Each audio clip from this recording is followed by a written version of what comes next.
Hi, welcome back to Metal Rolls TV. I'm a pizza enjoyer. This is where the underground meets playground. Pepperoni. I'm Joey Cogill from Landmine. I'm Jeff Rappaport, Metal Rolls TV. Matt Givens, unaffiliated as yet. Really? Yes. I remember. No, just kidding. I remember Metal Rolls TV. So speaking of Italian Proud. food, Nebelkrahe. Nebelkrahe. It's got umlauts too. Yeah. Umlauts are making a lot of appearances. Nebelkrahe. Nebelkrahe.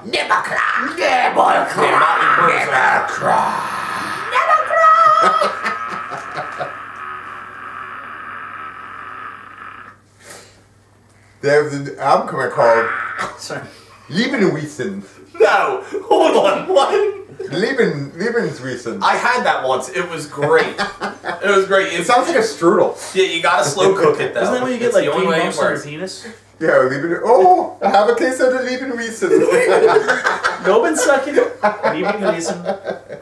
Let me get my face trimmer. Oh my God, Lebensweisen. Now their band name, apparently means Oh, you looked it up. means hooded crow. Like it's a hooded crow. What the fuck is a hooded crow? It's kind of crow. It just has like it's like. Oh, there was a crow that has a hoodie on. Yeah. Yeah. He's a straight up thug crow, son. What? I would hope it'd be like a Landmine hoodie, but Yeah. not with this band. No, because they were. It's a crow with a Burzum hoodie.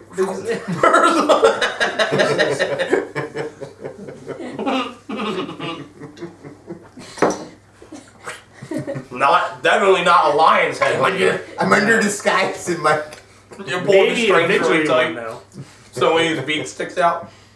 So what did you think of Nebelkrahe and Lebensweisen? They're hooded crows. Can I tell you what the press release says? And then let's see what the press release says, All right. and you tell me what you think. Okay. All right. Okay, because I didn't hear them. Did you hear them? Yes. Okay. The press release says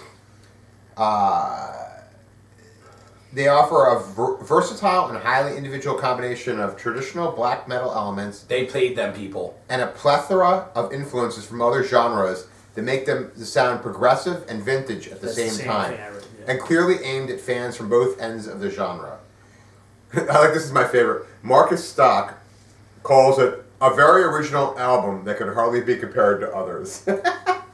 Others in general, like That is the worst. That is probably the what? single-handedly worst thing I've ever heard in my entire Yeah. life. Somebody say like can that's hardly be compared to others at all. Yeah. Like favorably or unfavorably. What? Like very original. Yeah. How are you? is it an album or Yeah. a toothbrush? It's an, I mean, like you cannot compare this album to this. These glasses. Yes. That's basically what it said. It Like, made no sense to me whatsoever. I'm like, this is terrible. Maybe it's just the English is lost or something. Yeah, It's just yeah. awful. Yeah, the translation must be really terrible. horrible. That was like prolific in his language. yeah. All right, let's go around in a circle and take turns talking about what we heard. You can go. You can go first. Then My Joe. comment go that I first. wrote was That's it. I was not very impressed with it. I didn't really. I didn't think it was all that original, or I didn't hear that gamut of vintage to modern sounds. Would you say it was very original as compared to others? No, it was not very original compared to the glasses. Compared to this Zeppelin DVD, was it original? Definitely wasn't original. No. How about compared to this candy cane? Yes. No, it was about as generic as that candy cane. Josh's Diner I Mug? thought. I didn't really get it. I mean, it wasn't terrible, but I was largely unimpressed. Now all their fans are going to watch this clip and call us a bunch of fags that we're talking about. And we You can't punch me from Sweden. Yes. That's We've fine. never listened to metal before, Ever. clearly. We doing this show. Yeah. We Yeah. actually like Britney Spears. And We we're do. doing this We're show completely new to this. None of us So- have ever heard a metal song ever. Oh. But what did you think? What was your... Generic for a genre. I really have heard 50 bands that sounded like that. You know, it's. I wanted to like it. I actually wrote a lot of notes, okay? Okay. I looked at the first clip. The song was called Lichtbringer. Mm. And it reminded me of John. It reminded me of having John Lichko over here recently. That was Because John Lichko was here. No. That much of a train wreck. Yeah, John Lichko was here. He was sitting actually right where you were. Wow. No, he actually was sitting right here. No, he was sitting where he was. Yep, you were sitting where you were. Yeah, it was him, then George, then you, then me. Right. Okay. So that was like a mostly slow song.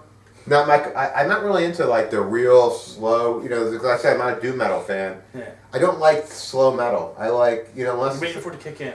it has to Yeah, get the something. same song. Yeah, Pick yeah. it up, dude. Yeah, yeah, exactly. Unless it's like a little segue into another song. Yeah, it was like folksy and it was like weird and it just wasn't. You know my when the thing. CD counts backwards? Like you see it on the counter and it's like, oh, okay, I only got 34 seconds of this. And it's a 34, 33, 32. And you're counting down. You're like, yes, oh my god, this is going to build up to something I hope sounds nothing like this. Nothing happens. It's going to build up to something. I hope so. Right. Then I moved on. I said maybe I have some more. So I saw a live clip that said "Save Lebensweisen," which I thought was had to do something for this album. And then it said Fenster, which I got excited because my good friend Ed Fenster. I'm like, ooh, maybe Ed Fenster's making an appearance in this. That would be great. Nope. By the way, this is Josh's Fenster's mug from his bar mitzvah. Hey! Speaking of Fensters. Hopefully nothing got put in that cup. It was not holding anything from that. But that was it was like it was like a live clip and they were playing like acoustic black metal. It was like almost like they were doing a cover of a black metal song but acoustic version. Well, I would actually really like to have heard that. No, you would not have. Awesome. You would have really hated it. Okay, that's great then. That's great then. And then they moved to like their thing. It just sounded like total ass. If you thought their studio stuff sounded bad, when did you hear the? It sounded like Lebensweisen. It sounded like a soul in a serious case of Lebensweisen. Like that guy's cock was purple with spots. He had the worst Lebensweisen ever. Hairy mole, very random. Yeah, hairs were going in opposite directions, and they were ingrown, which made it even worse. That's true. But He got that fungus under his nails. You know that thing where your nails turn yellow and they fall off and they smell. And the gout. Yeah, and the gout. Oh Yeah, my god. Yeah. Genital gout. That's horrible. Whoa, huh? Without a gout. Without a gout. Oh my god. Winner Without of a chant. Without a doubt, you should work with this guy, Marcus Stock, writing things. I call that a very original one joke that one like I've never heard before. I cannot compare that to I other compare jokes. that to other jokes. It has nothing on it. Chicken cross the road. Yeah. Why are you judging his movies? So I guess that's what we have on Nebelkrahe. Yeah, sorry. Hooded Crows wasn't a fan. Hooded. Sorry, Nipplecock. Yeah, we're pulling the strings tight on this one. And that's what we got. And that's what we got on Nebelkrahe. On Narcolepsy. Goodbye.